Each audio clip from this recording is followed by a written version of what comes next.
From the 26th until the 28th of February 2024, together with UNESCO's Teacher Task Force, the DBE will be co-hosting the 14th Policy Dialogue Forum.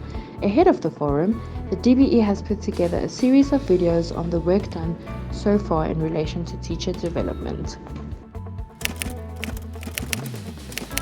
Now, we do have a situation in South Africa where the majority, and that's 49% of our teachers, at this point in time are ready for retirement.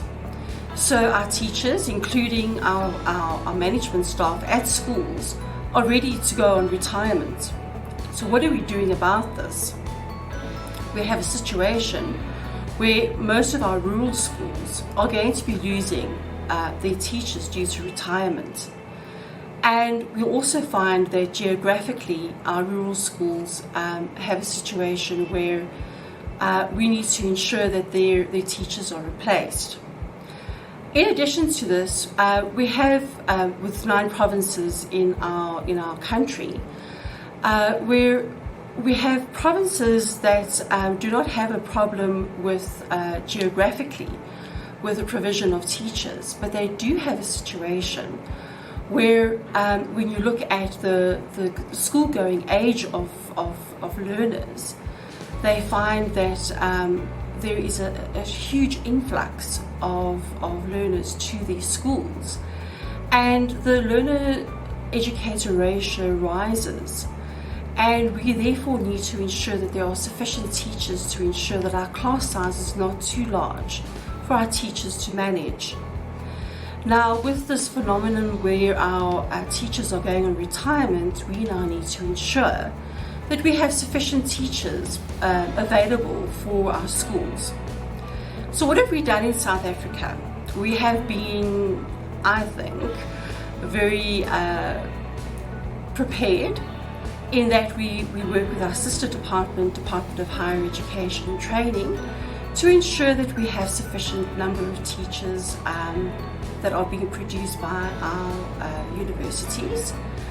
And over the years, we have ensured that this number has increased.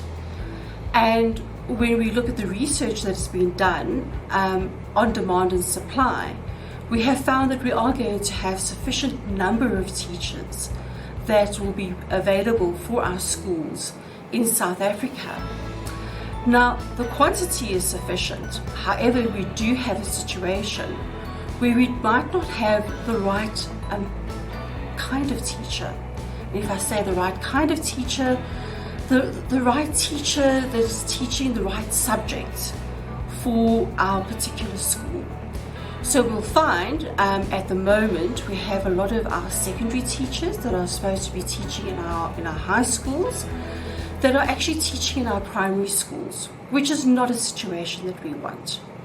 So we have to ensure that we communicate on a regular basis with our higher education colleagues to say that we now need a sufficient number of foundation phase teachers. In other words, our grade 1, grade 2, grade 3 teachers that are sufficient enough to be able to go into our schools to teach not just children in predominantly white schools, but in schools that can teach in the mother tongue of the learner. So in other words, our African languages. Now in South Africa we have many official languages, so this is a challenge in South Africa. But our higher education institutions are up to the challenge, and this is what we're discussing with them at the moment. So where demand and supply of teachers in South Africa are concerned, we are confident that we have and we are going to have sufficient number of teachers to make sure that our schools are sufficiently supplied.